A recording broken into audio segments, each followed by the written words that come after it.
अस्सलाम वालेकुम। दी smart school class शशम के तलबा और तलबात को मज़मून उर्दू वीडियो सबक अव्वल में खुशामदीद।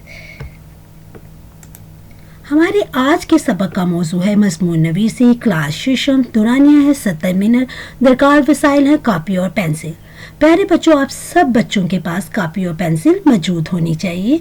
अब हम सबक का बाकायदा आगाज़ करते हैं। मकासिद। इस सबक के इख्तिताम पर हम इस काबिल होंगे कि मज़मून की तारीफ बयान कर सकें, मज़मून की अहम खसूसियात से आगाह हो सकें, मज़मून के अहम हिस्सों के बारे में जान सकें, किसी भी मौजू पर मज़मून लिख सकें। प्यारे बच्चों, आप में से कोई मुझे बताएगा कि मज़मून की तारीफ क्या है या मज़मून कैसी तहरीर को कहा जाता है? जी, किसी मुकर्ररा मौजू पर अपने ख्यालात, जज्बात और तासुरात का तहरीरी इजहार मज़मून कहलाता है। अब हम मज़मून की अहम खसूसियात के बारे में जानेंगे। मज़मून की अहम खसूसियात हैं रब्त, तसलसल, इख्तिसार, असलूब बयान, इनफरादी तासुर। अब मैं आपको मज़मून की अहम खसूसियात को वजाहत के साथ बयान करूंगी। मज़मून में मजमूई तौर पर एक रब्त होना चाहिए, यानी मालूमात एक मुनज़्ज़म अंदाज में बयान करनी चाहिए। मालूमात में बाहमी तसलसल होना चाहिए। इख्तिसार मज़मून की एक अहम खसूसियत है, यानी मज़मून ज़्यादा तवील नहीं होना चाहिए। असलूब बयान यानी बयान करने का अंदाज सादा और आम फहम होना चाहिए ताकि हर कारी की समझ में आ सके।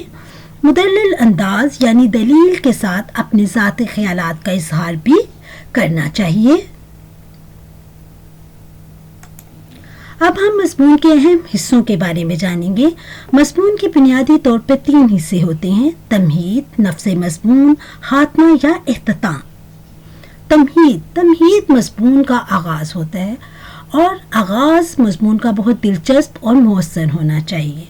मसलन अगर इमारत की पहली ईंट ही टेढ़ी होगी तो पूरी इमारत सही तौर पर तामीर नहीं हो सकेगी। इसलिए मज़मून की तमहीद बहुत मुअस्सर और दिलचस्प होनी चाहिए और इसमें मौजू का मुख्तसर और जामे तारुफ बयान करना चाहिए। नफ्से मज़मून ये मज़मून का मरकज़ी हिस्सा होता है। इस हिस्से में मौजू की जुज़वियात, वाक़यात और मनाज़िर का बयान किया जाता है और अपने ख़यालात को एक ख़ास तरतीब के साथ मुख्तलिफ़ पैरों में तकसीम करके बयान किया जाता है। सबसे आखिरी यानी इख्तितामिया में मौजू की जुमला तफसीलात को समेट कर चंद सतरों में बयान कर दिया जाता है और ये इख्तिताम बहुत मुअस्सर और दिलचस्प होना चाहिए। मिसाल के तौर पर अगर आपको तंदुरुस्ती हज़ार नेमत के उन्वान पर मज़मून लिखने के लिए दिया जाए तो आप तमहीद में तंदुरुस्ती का मायने और मफ़हूम बयान करेंगे, ज़हनी और जिस्मानी तंदुरुस्ती के बारे में बताएंगे और तंदुरुस्ती की अहमियत पर मुख्तसरन लिखेंगे। नफ्सी मज़मून जो मज़मून का मरकज़ी हिस्सा है,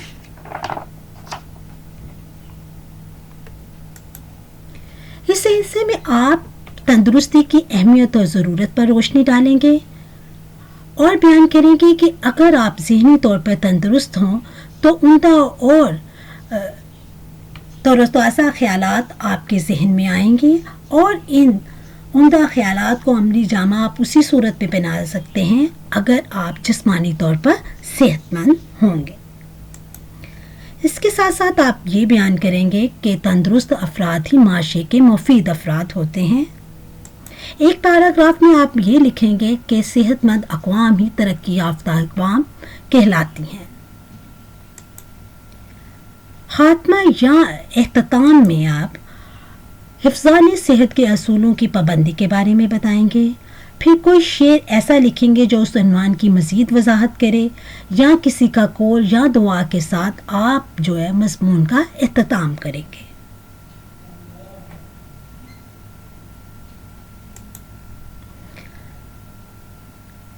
तहरीरी काम। अगर अब आपको वक्त की पाबंदी के उन्वान पर एक मज़मून लिखने के लिए दिया जाएगा, آپ نے 150 الفاظ پر مشتمل یہ مضمون لکھنا ہے، لیکن مضمون لکھتے ہوئے آپ نے مضمون کی اہم خصوصیات اور اس کے حصوں کو مد نظر رکھنا ہے۔ یقیناً آپ سب نے مضمون لکھ لیا ہوگا۔ اب ہم آپ کے لکھے ہوئے مضمون کی جانچ درج ذیل نکات کی روشنی میں کریں گے۔ تمہید: کیا آپ نے پہلے پیراگراف میں وقت کی اہمیت کا مفہوم بیان کیا اور اس کی اہمیت اور ضرورت پر روشنی ڈالی ہے؟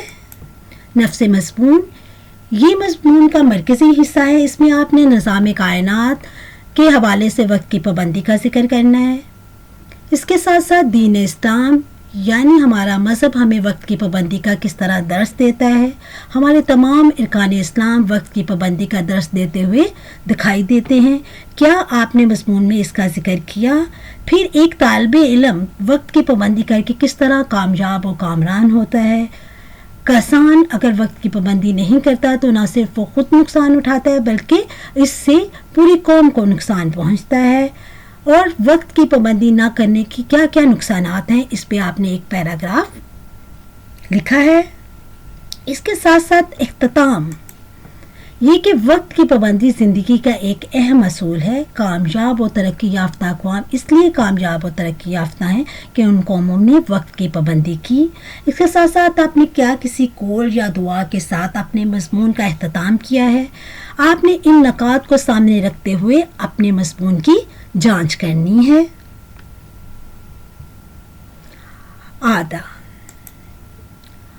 آج کے سبق میں ہم نے مضمون کی تعریف جانی، مضمون کی اہم خصوصیات کے بارے میں آگاہی حاصل کی، مضمون کے اہم حصے تمہید، نفس مضمون اور خاتمہ کے بارے میں جانا۔